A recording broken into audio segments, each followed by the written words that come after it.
आदाब, मैं मीनाक्षी शोरान हाजिर हूँ हिंदुस्तान की सोशो कल्चरल और इन्वायरमेंटल इश्यूज पर खास प्रोग्राम लेकर। ये है इंडिया।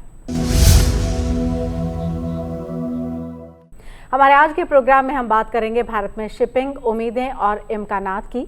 हाल ही में यूनियन मिनिस्टर ऑफ कॉमर्स और इंडस्ट्री की सरबराही में एक इंटर मिनिस्ट्रियल मीटिंग में माल ढुलाई की बढ़ती हुई लागत, कंटेनर्स की कमी और बंदरगाहों के कंजेशन पर काफ़ी गौर और फिक्र किया गया और कई अहम फैसले भी लिए गए। लेकिन एक ऐसे वक्त में जब हम अपने मुल्क को दुनिया के टॉप मैरीटाइम पावर्स में शामिल करने की स्ट्रेटेजी बना रहे हैं और 2024 तक हमारी लॉजिस्टिक इंडस्ट्री की मार्केट का साइज 11% के कंपाउंड एनुअल ग्रोथ रेट से तरक्की कर रहा है, ऐसे में हमारे कारोबारियों के लिए समझना ज़रूरी हो जाता है कि भारत में शिपिंग कितनी बड़ी अपॉर्चुनिटी है और इससे कितनी हम उम्मीद कर सकते हैं और साथ ही साथ इसमें आने वाले जो चैलेंजेस हैं वो क्या क्या हैं। इसी को समझने के लिए हमने स्टूडियो में इनवाइट किया है Indian Institute of Foreign Trade में प्रोफेसर डॉक्टर राम सिंह को। Sir, welcome to the studio. और association of multi modal transport operators of India के प्रेसिडेंट अरुण कुमार जी को बहुत वेलकम करते हैं सर आपका भी हम स्टूडियो में। तो हम बातचीत शुरू करते हैं और समझते हैं कि दरअसल शिपिंग है क्या। प्रोफेसर राम सिंह जी, आप ही से पहला मैं सवाल लेना चाहूँगी कि एग्जैक्टली व्हाट शिपिंग इज़। हम जानते हैं कि माल को इधर से उधर लेकर जाना और उसका कॉस्ट और वो सब चीज़ें इसमें कुल मिलाकर अगर हम देखें तो आ जाती हैं। लेकिन आज के दिन में प्रेजेंट सिनेरियो की अगर हम बात करें, क्योंकि हमने ग्रोथ के बारे में बताया है, अपॉर्चुनिटी के बारे में बताया है, तो हम कहाँ पर हैं अभी शिपिंग को लेकर अगर बात करें? आदाब, दर्शकों के लिए आदाब और बहुत शुभकामनाएं। बहुत ही महत्वपूर्ण विषय जैसा कि हमारे कॉमर्स मिनिस्टर जी ने उठाया है और हमारी इंडस्ट्री के हिसाब से उभरती हुई अर्थव्यवस्था के लिए एक बहुत ही संजीदगी का विषय है। प्यारे दर्शकों, दुनिया में जो टोटल माल की ढुलाई होती है उसका 90% से भी ज़्यादा ढुलाई जो है वो समुद्री मार्ग से होती है। और उसमें भी ये समझना जरूरी है हमारे दर्शकों के लिए, दो प्रकार की शिपिंग होती है। एक शिपिंग वो होती है जिसका कि डेफिनेट स्केड्यूल होता है, डेफिनेट पाथ होता है, डेफिनेट रूट होता है। उसको हम लोग कंटेनर वेसल्स भी कह देते हैं, लाइनर शिपिंग भी कह देते हैं, जहाँ पर कि हमारे व्यापारियों का सामान जो कि फैक्ट्रियों में, भारत की विभिन्न फैक्ट्रियों में बन रहा है, उसको हम कंटेनर में भर के एक पोर्ट पर पहुंचाते हैं और फिर वहां से वो किसी गंतव्य स्थान पर यूरोप के बाज़ार में या अमेरिका के बाज़ार में किसी लाइनर शिपिंग कंपनी के द्वारा पहुंचाया जाता है। इसके साथ साथ क्योंकि भारत दुनिया में बहुत बड़ा इंपोर्टर भी है, विशेष रूप से एनर्जी प्रोडक्ट्स का, फर्टिलाइजर्स का, इसके अलावा पल्सेस का, एडिबल ऑयल का, तो हमें ऐसा जो एक स्टैंडर्ड नेचर का कार्गो है उसके लिए हमें चार्टर्ड वेसल्स चाहिए होते हैं। जैसे कुछ सामान ऐसा होता है, जैसे क्रूड ऑयल है, हम बहुत बड़े क्रूड ऑयल के इंपोर्टर हैं, तो हमारे जहाज़, डेडिकेटेड जहाज़ Indian oil corporation of India के या HPCL के, BPCL के या फर्टिलाइजर कॉरपोरेशन ऑफ इंडिया के, जो क्योंकि हम बहुत बड़ी मात्रा में डाई अमोनियम फास्फेट या यूरिया या पोटास इस प्रकार के उर्वरक पदार्थों का भी इंपोर्ट करते हैं। ये कार्गो स्टैंडर्ड इन नेचर होता है और ये एक पर्टिकुलर ओरिजिन से एक ही जगह से सारा इसकी माल की ढुलाई होती है। इसके जहाज अलग प्रकार के होते हैं और इस प्रकार के जहाज़ों को हम चार्टर्ड वेसल्स कहते हैं। दोनों प्रकार की शिपिंग अगर देखा जाए तो लगभग 45% टोटल कार्गो वॉल्यूम का होती है, तो ये करीबन 90% बनता है। इसके अलावा और भी बहुत प्रकार के वेसल्स होते हैं, जिसमें केबलिंग वेसल्स होते हैं या हमारे ओशिनोग्राफिक सर्वे के वेसल्स होते हैं, फायर फाइटिंग के लिए वेसल्स होते हैं, रोरो वेसल्स होते हैं, फ्लो वेसल्स होते हैं, वो एक अलग फ्लीट है। अब भी हमारा भारत का, क्योंकि हमारी अभी दुनिया में हम 5वीं अर्थव्यवस्था है, नेक्स्ट ईयर हम 4थी अर्थव्यवस्था बनेंगे, 2030 तक हम 3री अर्थव्यवस्था बनेंगे। और यहाँ ये समझना बहुत जरूरी है कि लगभग 2 ट्रिलियन का अगर टोटल हमारा GDP साइज का 50% एक्सपोर्ट इंपोर्ट से आएगा, ऐसे में माल की बढ़ती हुई जो ढुलाई की लागत है और जो सर्विस की क्वालिटी है उसको लेकर बहुत ज़्यादा हमारे पिछले समय में, जब से कोविड आया है, हमारे सामने बहुत ज़्यादा चैलेंजेज आए हैं। ऐसे परिदृश्य में ये हमारे लिए, सरकार के लिए, हमारे नीति निर्धाताओं के लिए बहुत ज़्यादा जरूरी है कि हम अपने देश में एक जैसे वृहद क्षेत्र में दोनों प्रकार की शिपिंग, चार्टर्ड शिपिंग को भी और कंटेनर शिपिंग को भी बढ़ावा दें। और मेरे हिसाब से हमारे कॉमर्स मिनिस्टर साहब ने इस विषय को बहुत संजीदगी से लिया है। सरकार का इस पे ध्यान है कि हमारे देश को एक उभरती हुई अर्थव्यवस्था के साथ साथ एक आर्थिक पटल पर एक एक्सपोर्टिंग कंट्री के रूप में, एक व्यापारिक देश के रूप में भी जो है प्रतिस्थापित करना, ये हमारा लक्ष्य है और उसी दिशा में ये लिया गया, ये एक महत्वपूर्ण कदम है। जी जी। और अरुण कुमार जी, मैं आपसे ये समझना चाहती हूँ, क्योंकि multi modal transport operators of India के प्रेसिडेंट हैं आप, तो वैसे में जब हम शिपिंग की बात कर रहे हैं या अलग अलग मींस ऑफ मोड की अगर हम बात कर लें, अलग अलग तरह के ट्रांसपोर्टेशन के जरिए जो इंपोर्ट और एक्सपोर्ट होता है उसकी बात कर लें, तो वहाँ की जो स्थिति है, वहाँ का जो ग्रोथ है, उसको आप कैसे रेट करते हैं और कैसे हमारे व्यूअर्स को बताएंगे कि हाउ वी आर ग्रोइंग, हम कैसे ग्रो कर रहे हैं उसमें? तो बेसिकली अगर आप देखेंगे कोई भी शिपिंग या कोई भी किसी भी तरीके से अगर माल की ढुलाई होती है, तो unless it is road transport it falls under multi modal transport, because आप एक से ज़्यादा मोड्स यूज़ करते हैं ट्रांसपोर्ट करने के लिए। तो अगर आपको इवन समुद्र से भेजना है तो पहला माइल, फर्स्ट माइल और लास्ट माइल तो आपको फिर भी रोड से करना होगा या रेल से करना होगा। तो मल्टी मॉडल की जो अहमियत है वो बहुत ज़्यादा होती है, और मल्टी मॉडल का जो रिकग्निशन है वो अब हुआ है। मतलब पहले इस पे ज़्यादा ध्यान नहीं दिया जाता था, बट क्योंकि अब ऑप्टिमाइजेशन का ज़माना है, you have to be competitive in the entire world, it is important that multi modal पे ध्यान दिया जाए। एंड उस डायरेक्शन में गवर्नमेंट ने काफ़ी इनिशिएटिव्स लिए हैं। गति शक्ति उसमें से एक है। बहुत सारे इनिशिएटिव्स काम कर रहे हैं, बट अभी बहुत ज़्यादा काम की ज़रूरत है, और ग्रोथ सिर्फ इसी वजह से आएगी जब मल्टी मॉडल ट्रांसपोर्टेशन पे ध्यान दिया जाएगा और रेगुलेशंस को उसके इर्द गिर्द बनाया जाएगा। तो हमारा ये मानना है एज एसोसिएशन कि रेगुलेटरी इन्वायरमेंट आइसोलेशन में नहीं होगा, पूरी अर्थव्यवस्था को और पूरे माहौल को ध्यान में रखते हुए तब इस पे ध्यान देने की ज़रूरत है। काम काफ़ी हुआ है, बट काफ़ी कुछ बाकी है।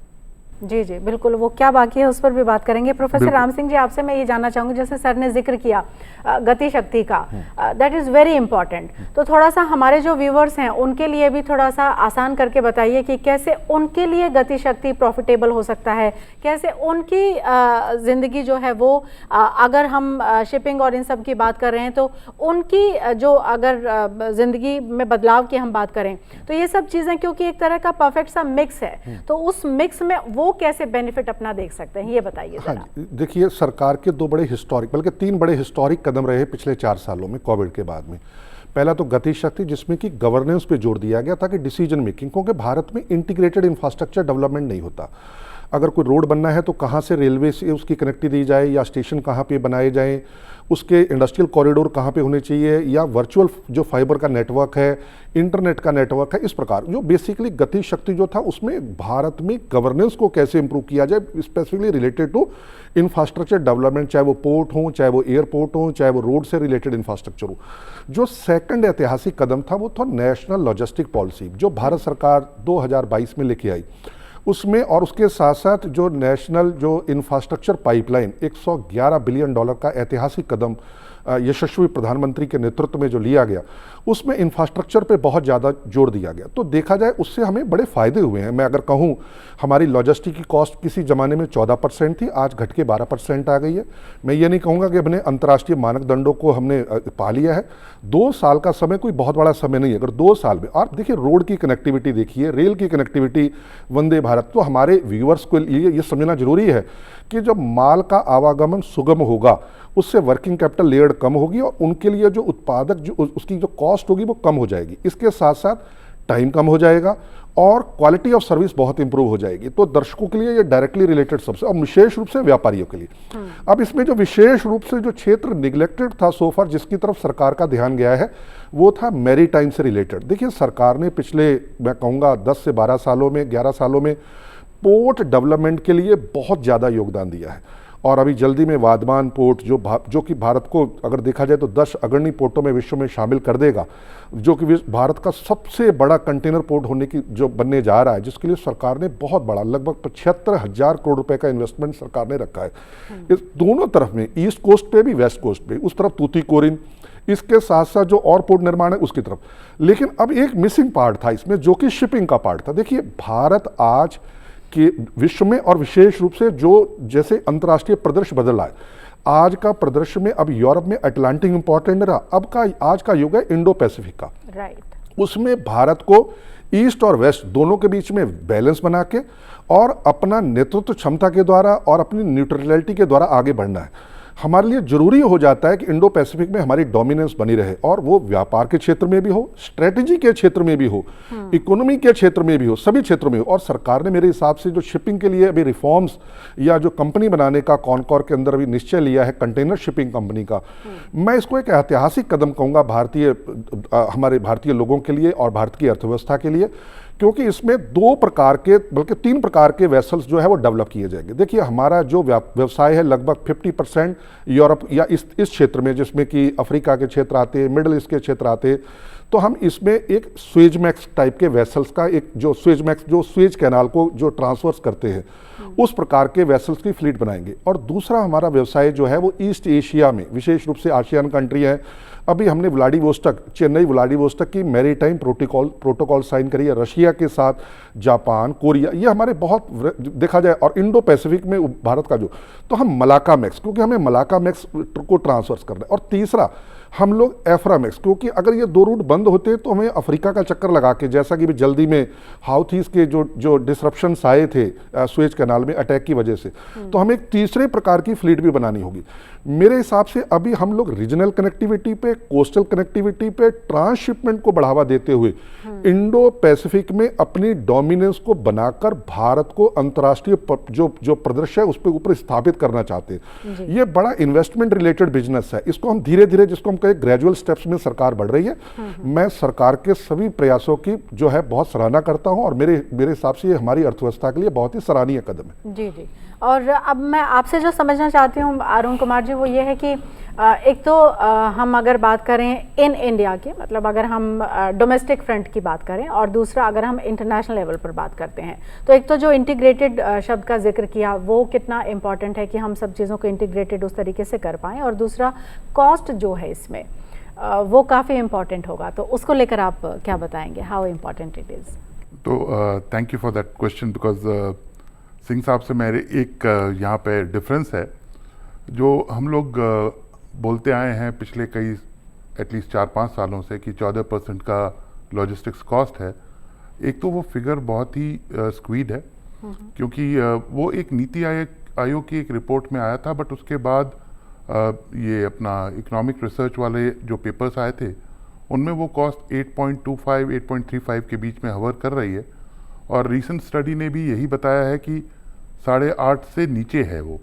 सो we are at par with the international logistics cost. So I would like to stress on that as a practicing logistician कि वो सच है कि हमारे यहाँ और भी इम्प्रूवमेंट हो सकती है, पर वहाँ पे साथ में ये भी सच है कि आज भी हम इंटरनेशनल लेवल पे जो कॉस्टिंग है वो इंटरनेशनल लेवल के समानांतर है। It's not really very large. On the second part of the question, अगर हम बात करें intermodal connectivity, intermodal connectivity increases efficiency. Efficiency जब इंक्रीज होती है तो कॉस्ट अपने आप गिरती है, और जहां आपके पास फिजिकल इंफ्रास्ट्रक्चर चाहिए, आपको वहीं पर रेगुलेटरी इंफ्रास्ट्रक्चर भी चाहिए। गति शक्ति हैज एक्चुअली डन वंडर्स। अगर हम उसके डिटेल्स में जाएंगे तो जैसे सिंह साहब ने बताया कि rail connectivity, ocean connectivity, air connectivity कहाँ है, पहले फिजिकल सर्विस से होता था।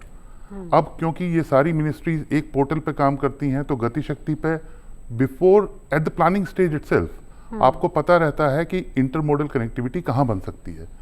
एंड इंफ्रास्ट्रक्चर, फिजिकल इंफ्रास्ट्रक्चर बहुत इंपॉर्टेंट है लॉजिस्टिक्स में, कॉस्ट रिडक्शन, एफिशिएंसी दोनों बढ़ाने के लिए। और जब उसकी इंटरमोडल कनेक्टिविटी होती है तो it's the marriage of the best way, मतलब उसके बाद there is no scope of further improvement. I mean I am not saying कि उससे इंप्रूव नहीं हो सकता, रेगुलेटरी इंफ्रास्ट्रक्चर जैसे ही आएगा this will actually start giving the results. तो इसके बेनिफिट्स हमें तब मिलेंगे जब फिजिकल इंफ्रास्ट्रक्चर के साथ जो आपकी रेगुलेटरी इंफ्रास्ट्रक्चर है उसको भी ट्यून कर दिया जाएगा, उसको सिंक्रोनाइज कर दिया जाएगा। तो that is my take on this. Okay okay sir. Professor Ram Singh ji, sector wise थोड़ा सा मैं आपसे और समझना चाहती हूँ कि किस सेक्टर में हम ज़्यादा बेहतर कर रहे हैं, किस सेक्टर में अभी भी गुंजाइश है कि वहाँ पर थोड़ा सा और स्पीड अप करने की ज़रूरत है मामले को, क्योंकि जब हम इंटरकनेक्टिविटी, इंटीग्रेशन और इन सब चीज़ों की बात कर ही रहे हैं, तो क्योंकि मिनिस्ट्रीज जब साथ में हैं तो मेरे हिसाब से फिर बाकी जो ऑन ग्राउंड अगर हम उन चीज़ों की बात करें तो जहाँ पर हम लैग कर रहे हैं वहाँ पर भी थोड़े पुश की ज़रूरत है। आपकी नज़र में कौन सा सेक्टर है जिसको बहुत ज़्यादा बेनिफिट इसमें हुआ और कुछ को और हमें पुल करने की अभी ज़रूरत है? मेरे हिसाब से जो सरकार ने वर्चुअल इंफ्रास्ट्रक्चर लेके आया है उससे बहुत ज़्यादा गेन्स प्राप्त हुए हैं। जैसा सर ने बताया, बिल्कुल मैं सर से सहमत हूँ इस मामले में। बहुत क्षेत्रों में हमने लंबी छलांग लगाई है, कॉस्ट कटिंग सिग्निफिकेंटली अचीव की है, लेकिन इसके साथ साथ हमें यह समझना जरूरी है कि बहुत सारे क्षेत्रों में अभी हमें काम करने की आवश्यकता है। विशेष रूप से मैं कहूँगा कि अगर हम देखें, कंटेनर का इकोसिस्टम भारत में अभी बनने में समय लगेगा, क्योंकि भारत में कंटेनर की बहुत ज़्यादा शॉर्टेज है। तो मेरे हिसाब से ये एक क्षेत्र है जहाँ पर हमें काम करने की आवश्यकता है बहुत ज़्यादा।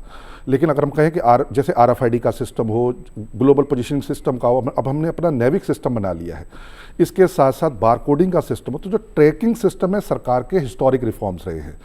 अगर मैं कहूँ कि स्टैंडर्ड कार्गो जैसे सीमेंट की ढुलाई, सरकार ने बहुत ही वाइब्रेंट इकोसिस्टम साउथ एशिया में डेवलप किया। जैसे सीमेंट की, भारत में सबसे ज़्यादा सीमेंट गुजरात में पैदा होता है, उसकी ढुलाई होती थी पहले मणिपुर जाते जाते उसकी कॉस्ट 150%, 160% हो जाती थी।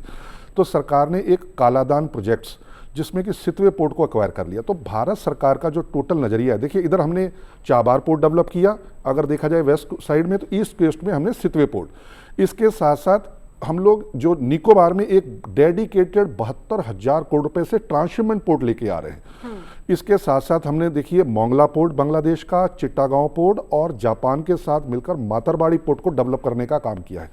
तो मैं सरकार को कहूँगा कि हमने पोर्ट डेवलपमेंट में बड़ा हिस्टोरिक काम किया है, रोड डेवलपमेंट में हिस्टोरिक काम किया है, रेलवे में हिस्टोरिक काम किया है, और इसके अलावा रेलवे की स्पीड बढ़ाने में, फ्रीक्वेंसी बढ़ाने में, उसकी कैपेसिटी बढ़ाने में, वैगन्स की अवेलेबिलिटी में बड़ा हिस्टोरिक काम। लेकिन कंटेनर की अवेलेबिलिटी और इसके साथ साथ जहाज़ों का विनिर्माण, देखिए अगर आपको अंतर्राष्ट्रीय पटल पर अगर एक मजबूत अर्थव्यवस्था के रूप में अपने आपको शिपिंग के रूप में एस्टेब्लिश करना है, 4 महत्वपूर्ण क्षेत्र हैं जहां पर हमें काम करना पड़ेगा। नंबर 1, भारत को एक इकोसिस्टम डेवलप करना पड़ेगा शिप मैन्युफैक्चरिंग का। इसके साथ साथ फ्लैग ऑफ कन्वीनियंस, देखिए ये जो जहाजरानी बिजनेस है ये बहुत ही इन्वेस्टमेंट रिलेटेड बिजनेस है, और investors have no country, merchants have no country, they go with their business. जहां व्यापार मिलेगा और अच्छा व्यवसाय मिलेगा चले जाएंगे। तो अगर आप देखा जाए तो आज की डेट में कौन से बड़े सेंटर हैं, देखिए पनामा बहुत बड़ा फ्लैग ऑफ कन्वीनियंस है। अब पनामा बहुत छोटा सा कंट्री है, लेकिन वहाँ कोई टैक्सेशन नहीं है, रूल्स ईजी है। दुबई, सिंगापुर, अगर मैं कहूँ अफ्रीका में एक छोटा सा कंट्री है लाइबेरिया, फ्लैग ऑफ कन्वीनियंस है। ग्रीक है, फ्लैग ऑफ कन्वीनियंस है। ये कोई बहुत बड़े राष्ट्र नहीं है, ये सारे बहुत ही मध्यम श्रेणी के या बहुत छोटे राष्ट्र हैं। तो भारत को एक, जैसे सर ने कहा, रेगुलेटरी रिफॉर्म्स में कौन से रिफॉर्म्स, फ्लैग ऑफ कन्वीनियंस, उसमें शिप की अरेस्ट से रिलेटेड लॉ, आर्बिट्रेशन से रिलेटेड लॉ, रजिस्ट्रेशन से रिलेटेड लॉ, और टैक्सेशन, और विशेष रूप से इंसेंटिव। देखिए जो जहाजरानी का बिजनेस है ये एक बहुत इन्वेस्टमेंट और टाइम कंज्यूमिंग बिजनेस है जिसमें रिटर्न 20 सालों में आएगा। अगर मैं चाइना के परिदृश्य से समझने की कोशिश करूँ, चाइना ने करीबन 1982 में कॉस्को कंपनी की स्थापना करी। आज वो दुनिया की 5वीं सबसे बड़ी कंपनियों में आती है, 4थी या 5वीं सबसे बड़ी कंपनी है। भारत का ये कदम बहुत हिस्टोरिक है, मैं कहूँगा कॉनकॉर को आगे ला रहे हैं। लेकिन इस बिजनेस में अगर हमें अपनी पकड़ बनानी है तो केवल जहाजरानी के साथ साथ टर्मिनल डेवलपमेंट, पोर्ट का डेवलपमेंट, और पोर्ट केवल भारत में नहीं, जैसे हमारे अदानी ने बड़े पोर्ट एक्वायर किए हैं, तो और भी ऐसे प्लेयर्स हमें आगे बढ़ाने पड़ेंगे और उनको फैसिलिटेट करना पड़ेगा अंतर्राष्ट्रीय पटल पर। इसके साथ साथ टर्मिनल का डेवलपमेंट। अगर मैं एक बड़ी कंपनी का एग्जाम्पल लेकर दर्शकों को समझाना चाहूँ तो जो दुनिया की सबसे बड़ी शिपिंग कंपनी है लाइनर की, वो MSC है, मेडिटेरियन शिपिंग कंपनी। अब उनके पास जहाज भी हैं, ट्रक भी हैं, टर्मिनल भी हैं, पोर्ट्स भी हैं, ड्राई पोर्ट्स भी हैं, रेलवे भी है। तो ये एक बहुत टाइम कंज्यूमिंग और वैल्यू चेन में फैला हुआ बिजनेस है। तो इसलिए मैंने शुरू में कहा कि अभी हमें केवल एक सेगमेंटेड अप्रोच, क्योंकि बहुत ज़्यादा इन्वेस्टमेंट जो एक सेगमेंटेड अप्रोच में हमने कहा कि वेस्ट कोस्ट में स्विजमैक्स की फ्लीट, क्योंकि एक जहाज आज की मान के चलिए 5,000 TU से लेकर 22,000 TU तक हो सकता है। जब तक हमारा व्यवसाय बहुत तेजी से नहीं बढ़ेगा, ये बिजनेस स्केल का बिजनेस है, स्केल के साथ साथ सिस्टम का बिजनेस है। सिस्टम के साथ साथ सिनर्जी का बिजनेस है, सोफिस्टिकेशन का बिजनेस है, इसमें टाइम बड़ा इंपॉर्टेंट है। और इसलिए मैं कहता हूँ private investment, private capital, flag of convenience, tax के इंसेंटिव्स, ये कुछ सरकार को महत्वपूर्ण जो रेगुलेटरी और इंफ्रास्ट्रक्चर डेवलपमेंट के फैसले लेने होंगे आने वाले दिनों में।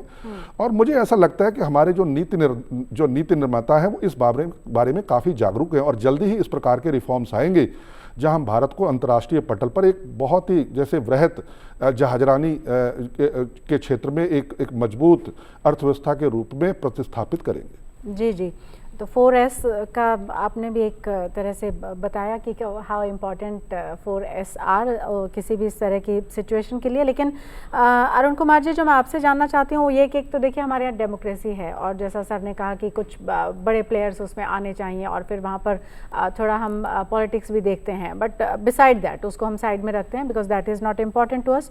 हम इसके ऊपर फोकस करते हैं और इसमें मैं आपसे अपॉर्चुनिटीज़ जानना चाहती हूँ कि what sort of opportunities we can see और किस किस सेक्टर में सबसे ज़्यादा अपॉर्चुनिटीज़ हम देख सकते हैं, क्योंकि अगर हम जॉब क्रिएशंस की बात करते हैं तो वो भी इसमें इंपॉर्टेंट है, अगर हम स्पीड की बात करते हैं वो इंपॉर्टेंट है, सर ने 4S बताया सिनर्जी है उसके लिए इंपॉर्टेंट है। तो अपॉर्चुनिटी के लिहाज से मैं आपसे जानकारी चाहती हूँ कि कैसे इंपॉर्टेंट है ये। तो बेसिकली अगर आप किसी भी मतलब लॉजिस्टिक्स को इनकरेज करेंगे, पर्टिकुलरली शिपिंग, एज जैसे सर ने बताया था 90% of the trade happens by ocean और उसमें से भी अगर आप देखें तो ऑलमोस्ट 60% इज कंटेनराइज ट्रेड।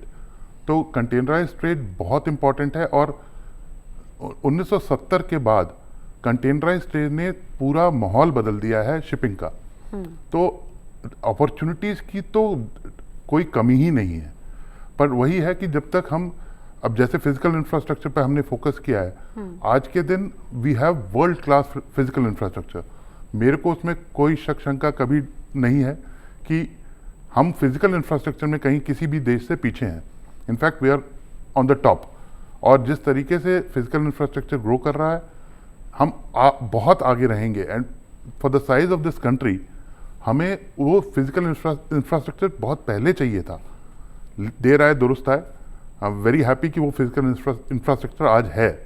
आज आप दिल्ली से बॉम्बे विद इन 12 आवर्स पहुंच सकते हैं। तो ये एक कन्वीनियंस होती है फिजिकल इंफ्रास्ट्रक्चर की। अब जब इंटरनेशनल ट्रेड की बात करते हैं तो वहाँ रेगुलेटरी एस्पेक्ट बहुत इंपॉर्टेंट है। मैं बार बार रेगुलेटरी पे आ रहा हूँ, उसके लिए माफ़ी मांगता हूँ, बट क्योंकि मेरे को एक चीज़ ऑलरेडी अटेन हो गई है, वो दिख रही है, तो मेरे को उसको कैसे ग्रो कराना है, उसकी अपॉर्चुनिटी को और कैसे इन्हांस करना है, इसलिए मैं फोकस कर रहा हूँ ऑन द रेगुलेटरी पार्ट। कि अगर आपने सब कुछ बना दिया और रेगुलेशन आपकी उससे सिनर्जाइज नहीं है तो वो बनाया हुआ फिजिकल इंफ्रास्ट्रक्चर यूजलेस हो जाता है। तो उसकी अपॉर्चुनिटी को पूरा यूटिलाइज करने के लिए आपको रेगुलेटरी फ्रेमवर्क को भी उसी मोल्ड में डालना पड़ेगा, आइसोलेट नहीं कर सकते आप। तो अपॉर्चुनिटीज मल्टीफोल्ड क्रिएट हो रही हैं। पहले लॉजिस्टिक्स के बारे में लोग जानते तक नहीं थे। लॉजिस्टिक्स का मतलब लोग ये मानते थे कि एक जगह से सामान उठाया दूसरी जगह पहुंचा दिया।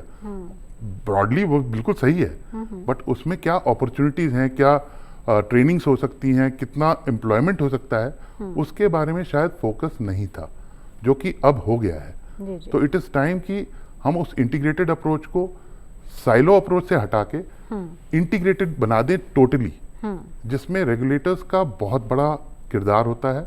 और मैं हमेशा इस बात को लेके आगे आता हूं कि ट्रेड को इन्वॉल्व कीजिए। हम लोग प्रैक्टिस करते हैं, सिर्फ रेगुलेशन बनाते हुए आप इग्नोर मत कीजिए, ट्रेड को साथ लीजिए। वो आपके सहायक हैं इस पूरे इकोसिस्टम को डेवलप करने के लिए। जी प्रोफेसर राम सिंह जी, आपसे से भी मैं अपॉर्चुनिटीज़ के बारे में जानना चाहूँगी, क्योंकि हम यंग नेशन हैं और हमारे यहाँ पर जो जॉब्स है उसको लेकर बहुत बात होती है। कहा जाता है कि जॉब अपॉर्चुनिटी लोगों के पास रहनी चाहिए और बीइंग अ यंग नेशन शायद ये बहुत ही एप्ट भी है, इस तरह की बात करनी भी चाहिए हमको।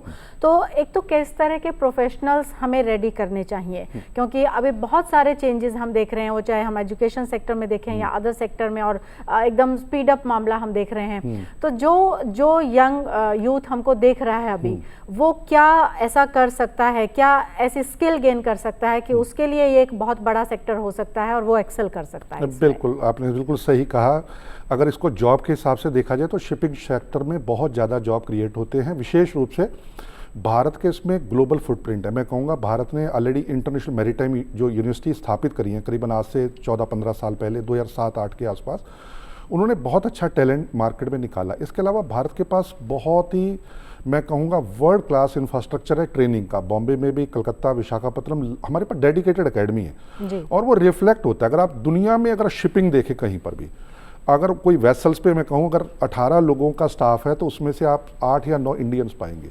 विशेष रूप से जो स्टाफ कुकिंग में होता है या मेंटेनेंस में होता है या इंजीनियरिंग का स्टाफ है, ज़्यादातर इंडियनों का। इसके साथ साथ पिछले कुछ वर्षों में भारतीय लोगों ने बड़ी लंबी छलांग लगाई है, जो कि बेसिकली जिसको हम लोग कहते हैं मेट्स पहले बोलते हैं और बाद में कैप्टन बन जाते हैं। जो ऑफिसर्स कैडर है उसमें भी अब भारतीयों की एंट्री। इसमें 3 कंट्री विशेष रूप से मैं कहूँगा, फिलीपींस हैं, बहुत ज़्यादा उनका योगदान है, भारत का बहुत बड़ा योगदान है, और इसके साथ साथ ग्रीक के बहुत अच्छे हाई क्वालिटी ऑफिसर्स होते हैं। हालांकि सभी कंट्री से लोग आते हैं, डिफरेंट नेशनलिटीज़ के, लेकिन भारतीयों ने ऑलरेडी इसमें एक लंबी छलांग जो है मैं कहूँगा लगाई है। और भारत में world class academic institution available हैं जो कि डिफरेंट अप्रोच, चाहे वो फायर सेफ्टी से रिलेटेड हो, चाहे वो इंजीनियरिंग से रिलेटेड हो, मैकेनिकल हो, इलेक्ट्रिकल हो, या इसके अलावा ओशनोग्राफिक से रिलेटेड हो, या हजार्डस कार्गो से मेंटेनेंस से रिलेटेड हो, या डिजास्टर मैनेजमेंट से हो, इन्वायरमेंटल कंप्लायंस से हो, कस्टम क्लियरेंस से रिलेटेड हो, टर्मिनल मैनेजमेंट हो। मैं यहाँ तक कि कहूँगा, जैसे सर ने कहा, multi modal transport, origin to destination, जिसमें चाहे वो इनवर्ड लॉजिस्टिक्स हो, प्रोसेस लॉजिस्टिक्स हो, आउटवर्ड लॉजिस्टिक्स हो,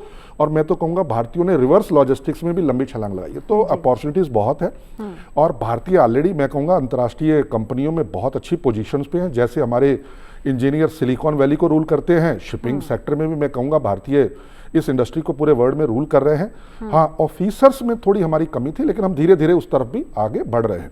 ऑलराइट। इसके साथ साथ जो नई अपॉर्चुनिटीज़ इसमें क्रिएट होंगी वो ये है कि जो ट्रांसशिपमेंट की जो हब्स आ रही हैं, चाहे वो सिंगापुर हो, कोलंबो हो, हमारा ग्रेट निकोबार का पोर्ट आ रहा है, जेबल अली आ रहा है, और जो अब हम डेडिकेटेड कॉरिडोर बना रहे हैं, क्योंकि अब जो नया जो फ्यूचर है, हम स्पाइस रूट को या सिल्क रूट को रिवाइव कर रहे हैं। अब उसके मैं कुछ एग्जाम्पल देके बताना चाहूँ। जैसे आईमैक है, iMac India middle east economic corridor, या नॉर्थ साउथ ट्रांसपोर्ट कॉरिडोर, या नॉर्थ सी रूट्स को एक्सप्लोर करने की बात हो। देखिए, जब ये रूट एक्सप्लोर करेंगे तो हमें एक डेडिकेटेड टाइप का मल्टी मोडल इंफ्रास्ट्रक्चर डेवलप करना पड़ेगा।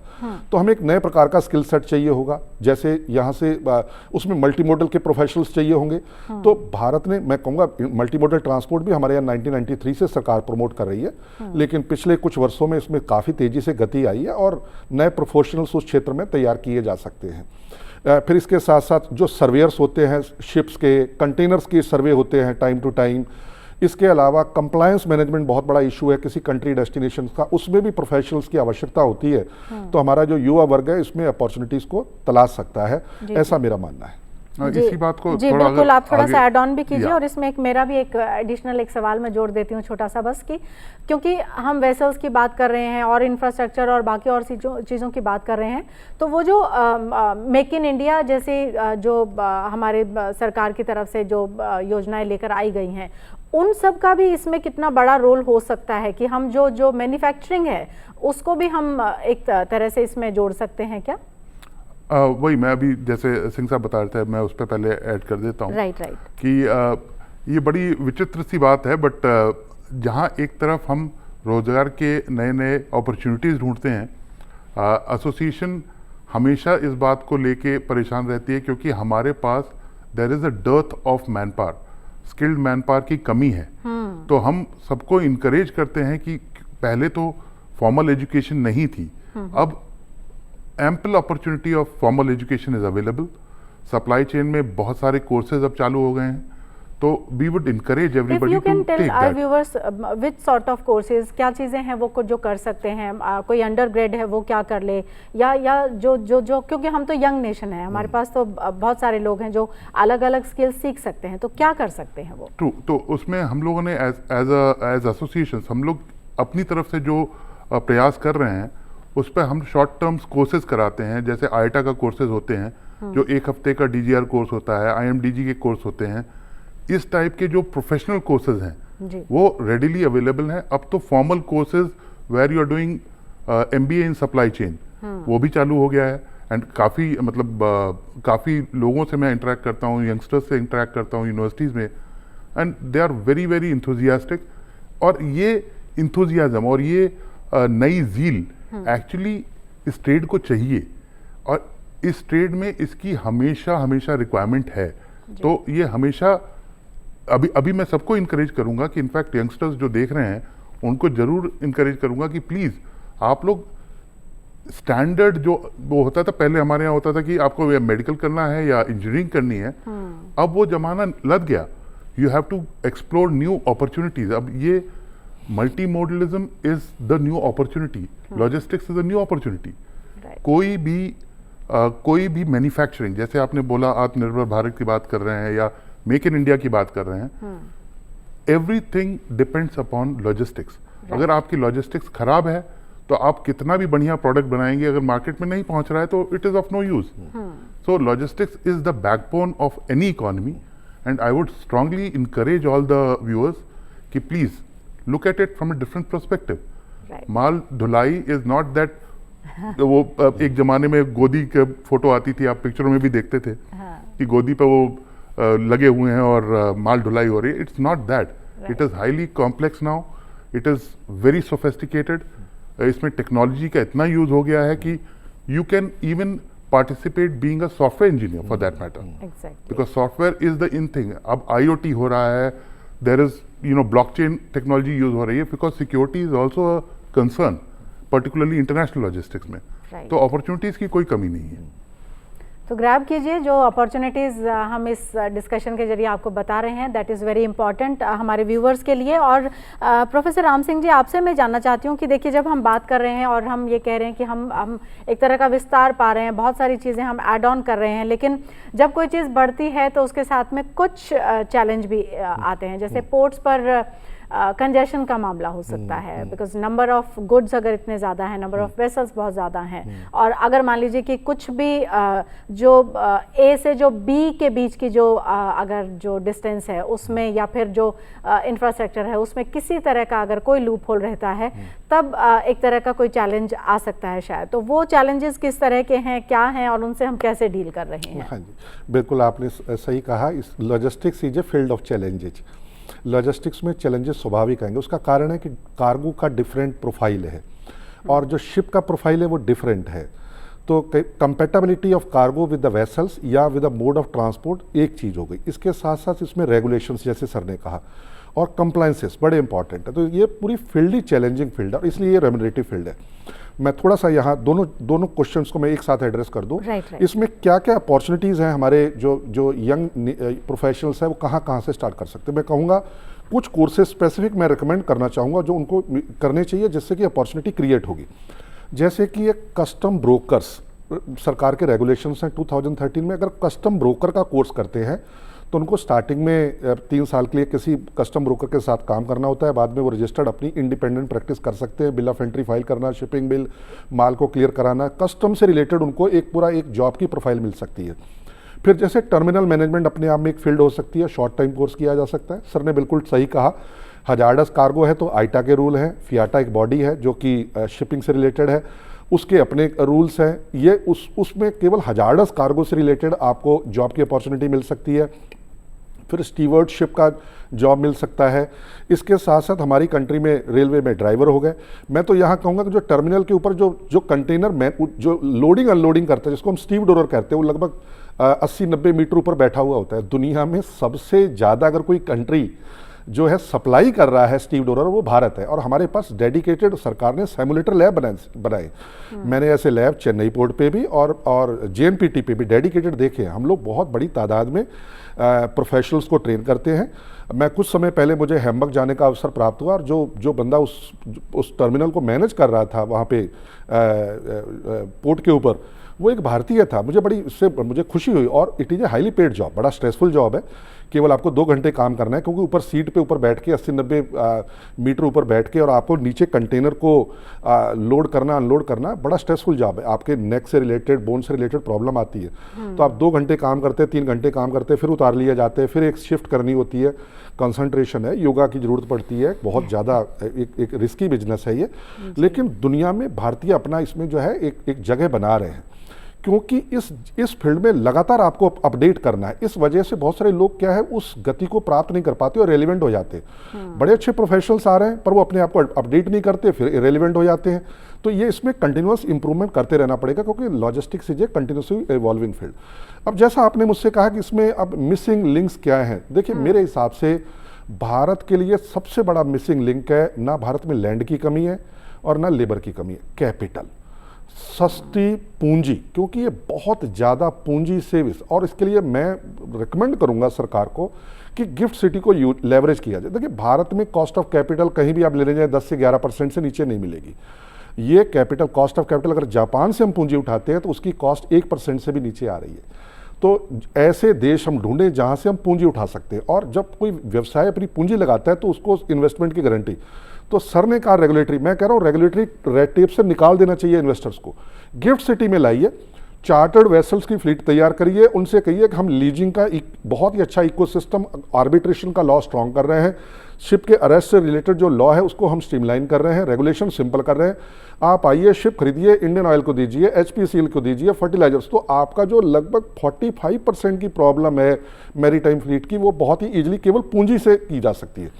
पर इसके साथ साथ दर्शकों को यह भी समझना जरूरी है, जो लाइनर शिपिंग है जिसमें कि definite schedule, definite path, port का डेवलपमेंट और एक आपको बहुत ही डेडिकेटेड और हाईली प्रोफेशनल स्किल्ड जो लोग चाहिए, उसमें हमें मेरे हिसाब से बड़ी सेगमेंटेड और ग्रेजुअल अप्रोच रखनी, क्योंकि बड़ा जो इन्वेस्टमेंट ईटिंग बिजनेस है। इसलिए मैंने शुरू में कहा हम पहले रीजनल कनेक्टिविटी को, जैसे कि मैं कुछ एग्जांपल से समझाऊं। कोस्टल शिपिंग भारत में, जैसे पैराफिन पहले पारादीप रिफाइनरी से निकलता था, ट्रेन से ढुलाई होती थी बॉम्बे तक। बिटुमन की ढुलाई अगर मैं कहूँ हल्दिया से बॉम्बे जाता था तो ट्रेन से ढुलाई होती थी। सरकार ने कोस्टल शिपिंग का लॉ, कोस्टल शिपिंग से रिलेटेड कैबोटेज पॉलिसी और रेगुलेशन स्ट्रीमलाइन कर दिया है। नाउ ये अब छोटे आप वेसल्स लीजिए जो बहुत ज़्यादा कैपेसिटी के ना हो, 500 कंटेनर, 1000 कंटेनर, 2000 कंटेनर, 3000 कंटेनर, क्योंकि भारत का अभी स्केल इतना बड़ा नहीं है। मैंने कहा इसमें स्केल की एक बहुत बड़ी चैलेंज है। तो आप जैसे बंबई से सामान लेके आइए कलकत्ता, कलकत्ता से पारादीप, तो एक जैसे कहते हैं ना कंट्री में इकोसिस्टम डेवलप कीजिए।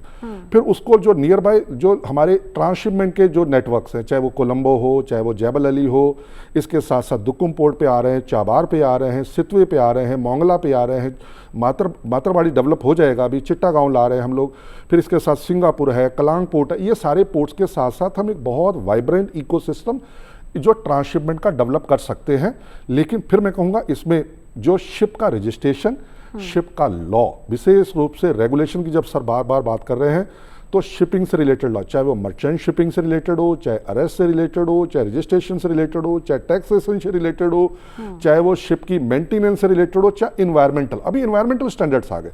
देखिए अब जो वेसल्स चलेंगे, जैसे बहुत सारे वेसल्स होते हैं एनर्जी ट्रेड के, वो डबल हल वेसल होते हैं। अभी 2021 या 22 में जो आईएमओ के रूल्स आए हैं, जो भी वेसल्स होगा, क्योंकि अब इन्वायरमेंटल लॉ बड़ा स्ट्रांग हो रहा है, तो जो सल्फर बेस्ड फ्यूल यूज नहीं करेगा, तो desulphurification of the shipping fleet is also priority.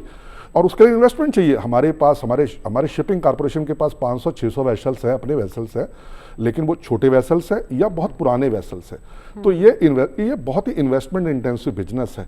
तो हमें पहले सेगमेंटेड अप्रोच से धीरे धीरे आगे बढ़ना चाहिए, और जैसे बढ़ते जाएंगे, कहते ना कि तू साथ साथ जुड़ता जा, कारवा बनता चला गया और मैं एक दिन मंजिल पर पहुंच गया। तो जैसे मैंने चाइना का एग्जांपल लिया, आज मेरे हिसाब से जैसे 2 ट्रिलियन का ट्रेड हम टारगेट कर रहे हैं हमारे कॉमर्स मिनिस्ट्री, अगर हम उसको अचीव करेंगे तो स्केल भी बनेगा, सिस्टम भी बनेगा, सिनर्जी भी आएगी, सोफिस्टिकेशन भी आएगी, और मैं साथ साथ 5वां एस जोड़ दूं, इसमें स्कोप भी बहुत ज़्यादा है। तो राइट, स्कोप देश के लिए, देश की अर्थव्यवस्था की रीढ़ की हड्डी बने जहाजरानी कंपनियां, इस परिकल्पना के साथ, इस अवधारणा के साथ हम अपने जो भारत जो भाग्य का उदय बने, ऐसी हमारी भावना है और ऐसी हमारी मनोकामना है। जी जी, बिल्कुल बिल्कुल। और 5 एस बहुत ही इम्पोर्टेंट हैं जो आपने बताए हैं। लेकिन अरुण कुमार जी, आपसे जो मैं समझना चाहती हूँ ये कि जब हम शिपिंग की बात कर रहे हैं, एक तो इसमें हम इंपोर्ट और एक्सपोर्ट को भी क्या हमें बाइफरकेट करना होता है, और दूसरा कॉस्ट की, क्योंकि मैंने पहले भी बात की, और अलग अलग चीज़ों का अगर हम देखें तो उनके रेट्स और बाकी सब चीज़ें जो है इंपोर्ट के लिए अलग होगा, एक्सपोर्ट के लिए अलग होगा। तो उन सब चीज़ों में जो माइनर कुछ दिक्कत परेशानी है या वो कैसे डील करते हैं आप, उसके लिए क्या हमारी स्ट्रेटेजी रहती है? वैसे देखिए, जो रेट्स की बात है, जहाँ तक शिपिंग कॉस्ट की बात है, और पर्टिकुलरली रेट्स ऑफ शिपिंग जो आजकल बहुत वेरी कर रहे हैं, बहुत वॉलेटाइल हो रखे हैं, इट इज़ मार्केट ड्रिवन। मेरा हमेशा ये मानना रहा है कि the government should never intervene in the market forces. तो ये मार्केट ड्रिवन होते हैं, डिमांड सप्लाई का गेम है। अगर डिमांड ज़्यादा है तो रेट बढ़ते हैं, डिमांड कम होती है या सप्लाई ज़्यादा हो जाती है तो रेट गिरते हैं। और ये हमेशा ऐसे ही चला है और चलता रहेगा। और इसको हमें कभी इसमें गवर्नमेंट इंटरवेंशन तो मेरे हिसाब से बिल्कुल ही नहीं होनी चाहिए। इसको मार्केट ड्रिवन होना चाहिए हमेशा। और हम लिबरलाइजेशन का सबसे मूल मंत्र वही है कि मार्केट ड्रिवन होना चाहिए। तो इसमें रेगुलेशन तो बिल्कुल ही नहीं घुसेड़नी चाहिए, पहली चीज़। दूसरी चीज़, जहाँ तक बात है कि इस रेट को कंट्रोल कैसे करें, जब तक आपके पास आत्मनिर्भरता नहीं होगी ये ऐसे ही रहेगा। तो इसके लिए, जैसे सिंह साहब ने बताया, बहुत लंबा जेस्टेशन होता है, ये कैपिटल इंटेंसिव बिजनेस है। तो यहाँ पे कोई भी इन्वेस्टमेंट करे और सोचे कि मैं 2 दिन में उसमें रिजल्ट्स पा जाऊंगा, तो ऐसा नहीं होगा। ये 20 साल, 25 साल, 30 साल, जैसे कॉस्को की बात की साहब ने, कॉस्को चाइना ने बनाया था, एंड आज Costco 5th largest container career है। अगर आप बात करें चाइना की स्ट्रेंथ, तो आज चाइना ने मैरीटाइम स्ट्रेंथ अपनी डेवलप कर ली है। और अब इट इज़ हाई टाइम कि इंडिया अपनी मैरीटाइम स्ट्रेंथ डेवलप करे। मैं ये नहीं बोल रहा हूँ कि सरकार को इन्वेस्ट करना चाहिए। हमारे यहाँ अब वो जमाने नहीं है कि कैपिटल इंटेंसिव बिजनेस सिर्फ सरकार करे। Private players are more than happy to invest, but they require the right environment for investment. वो इन्वायरमेंट देना सरकार का मूलभूत, जिसको बोलते हैं कि उनका उद्देश्य होना चाहिए कि हम उनको वो इन्वायरमेंट प्रोवाइड करें। वही लोग जाके किसी दूसरे बाहर, अगर आप देखेंगे भी तो इंटरनेशनली भी बहुत सारे शिपिंग बिजनेस में बहुत सारे ऐसे लोग हैं जो कि मूलभूत इंडियन है, बट क्योंकि उनको हिंदुस्तान में वो अपॉर्चुनिटी नहीं मिल रही है, वो वही पैसा ले आके बाहर इन्वेस्ट करते हैं और बिजनेस यही करते हैं। तो मेरा ये मानना है कि उनको आप सही इन्वायरमेंट प्रोवाइड कीजिए। मैं बिल्कुल 100% साहब के साथ अग्री करता हूँ कि you have to give them the regulatory environment to do business in India. और उसके लिए आपको थोड़ा पॉलिटिक्स से ऊपर उठना पड़ेगा, थोड़ा revenue, short term revenue focus से ऊपर उठना पड़ेगा। कुछ प्रोजेक्ट्स ऐसी होती हैं, जैसे कि हमने बात भी की है कि कैपिटल इंटेंसिव है, तो यहाँ पे रिटर्न्स लेट आते हैं। पर अगर आप आज ही इन्वेस्ट करके, आप सोचो कि वो बिजनेसमैन आज ही आपको टैक्सेशन मतलब उस पर टैक्स रेवेन्यू देने लगे, तो it is a very stupid thought. मेरे हिसाब से वो बहुत बेवकूफ़ी का ख्याल है।